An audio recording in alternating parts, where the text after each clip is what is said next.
Sword Masters and First Ones, this is Internet Personality Vangelus with today's peek into the Age of the Primes, the Voyager class spearhead known as the 13 Prima Prime on his box text and official copy.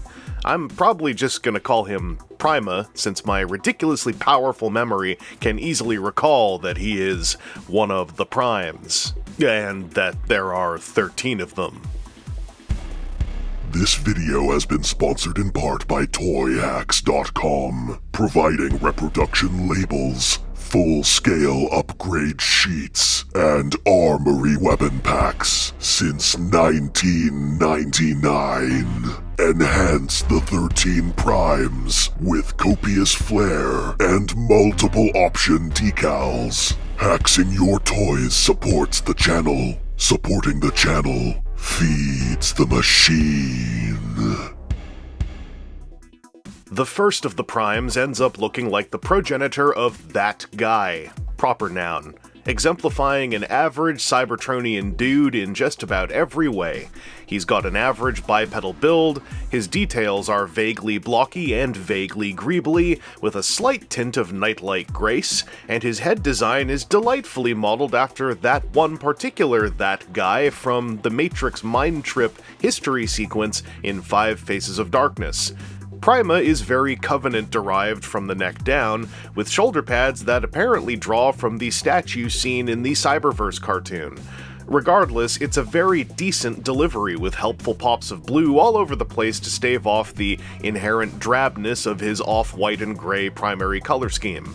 It's not the worst thing in the world, but it's begging for more hits of metallic to ramp up some more silver or even pearlescent vibes. The accessories bring a welcome shot of vibrancy, as the Matrix of Leadership and the Star Saber both feature lush translucent blue and fairly sharp sculpting. The sword can obviously be wielded in hand, or you can peg it to a forearm for that thing robots tend to do when they want to look extra cool in photography. It's also able to peg into the available 5mm ports on either side of the backpack for manually reachable storage. The Matrix can affix to the saber hilt for maximum leadership, but you can also open a hatch to plug it into Prima's chest cavity, establishing the first in a long line of convenient and available torso spaces inherent to the cybernucleic acid of any Cybertronian capable of delivering a semi-competent hero speech. In the House of Prima, we always look up. We look way up and have a ball socket neck that has a wide cut on the bottom to allow you to do so. Side to side wiggle, there's a little bit, but not so much. Obviously, you can look around as well. It's neat. The arms work. The shoulder pads are double hinged to get out of the way in just about any way you could want, other than, I guess, turning like this. But, you know, we don't accommodate that kind of pervert on this channel. We have a bicep swivel, a single hinge that goes tighter than 90. There's a ball socket connection for the hands that lets them swivel around like this, but in order to get them to do cool things, you would have to open the forearm up in a way that would negate the elbow joint, and it's not worth it. It's messy. It ain't worth it. I do like me some modern Voyager knuckle hinges, though, because I think this actually looks like an open hand. Now it looks like a toy fist, and I really like that it can do both. Do you want to swivel at the waist? Well, you can. Do you want to have your side hip skirts pop up like this? Well, you can. Why would you do that? Actually, I don't know. Because, well, okay, here, this is why. It's so you can do this. That's why. Leaving that aside, you can also kick forwards, kick backwards, thigh, swivel, bend at the knee, a solid 90. If you really want to, you can take this and flip it all the way out there, like that, to then do that. Personally, I just find I don't care enough to, and I prefer this being in there, but the option's available to, again, the kind of perverts that may want to be accommodated such, and thusly you can tilt the ankles like that, and you can wiggle the foot forward a bit and back a bit. So there's a lot of room to have a heroic S-curve built into the legs, as you can see here, and I do appreciate that a lot. If there was one hinge here in the middle that was usable and not locked up in all the transformation stuff, it would be absolutely pitch perfect, along with the ability to point the wrist forward for the sake of holding a sword. But c'est la vie, or c'est la vie, as they say in my country.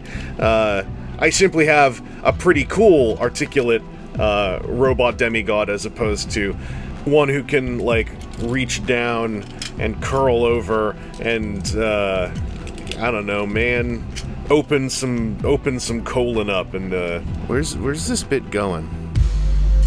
Prima's is an interesting transformation, not really groundbreaking and achieving a simple maneuvering of masses, yet somehow esoteric and weird the first time around, and strange to revisit after a long break. I feel this is best represented in how just about everything has solid tab slot connections to establish firm finished alt mode positions, but visually, a lot of things tend to look like they're supposed to push in a little bit further. It doesn't bother me very much now that I've had the figure for a while, but between that and the way Prima's face sculpt remains visible and kissing the floor by design, I can understand how this bounced off some folks in my own circles.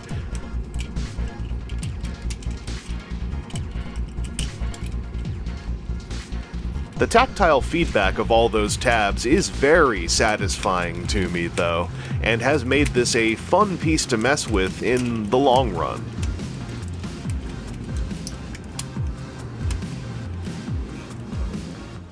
It's me again, the Space Truck Pervert, here to tell you how much I like the Space Truck Alt Mode. Call me predictable, but a 6-wheeled angular alien brick with a battering ram bumper and a slight swoosh to its silhouette absolutely clicked with me on first blush back when it originally debuted through irritating headless leak photography. The color scheme remains rather boring and there's no rear end to speak of, but the shape is so grippable that it brings me joy regardless. Assuming you already put the Matrix into its chest chamber, which you can't access now without undoing a majority of the transformation, the Star Saber components can also store on the vehicle mode, with the blade having a particularly cool spot up top, forming a knife-like space truck spine. The hilt can store underneath via strangely specialized 3mm ports, but to be honest with you all, I constantly forget this is possible, partly because it feels so awkward and floaty, and partly because I just prefer having it visible as a side-mounted god cannonette. Very much by intent, you can fold and angle the wheel sections to take on an alternate mode, activating a hover truck feature that is very cute, but sorely missing a central undersized 3mm port for easy flight stand connectivity. It's at this point that I also want to share the alternate Star Saber storage, wherein you can plug the handle into the front bumper as the world's most overblown battering ram. While it looks hilarious on the basic truck mode, on the hover truck mode, it actually does a special little something for my taste, as though Prima's gonna plow and carve straight through an asteroid field. As the first of the Voyager the 13s in the Age of the Primes toy line, Prima rounds out the opening trilogy of the line's primes alongside Solus and Megatronus, landing squarely in the middle as a perfectly fine and normal Transformers figure. It took me a few extra months to get a hold of one myself, and that tempered my expectations to such a point that I ended up having a great time with this piece. In fact, that opening trilogy of primes ended up being a better experience for me than many of my friends, between the long chase for Megatronus, the medium chase for Solus and Prima, my Solus actually being a good solid copy. I guess the space trucks wanted to treat me well for my patience and toil. As a cynical coda to that paragraph of positivity, it's also casually chilling to me when I realize that Prima here also already represents one, maybe now two, lower manufacturer-suggested retail price ceilings for Voyager-class Transformers. Anyway, this has been Internet Personality Vangelus, and it's thanks to folks like my Patreon patrons, YouTube members, and coffee baristas that I'm able to put up some extra resistance against the funny pressures of the always hilarious jokester that is the 2020s economy.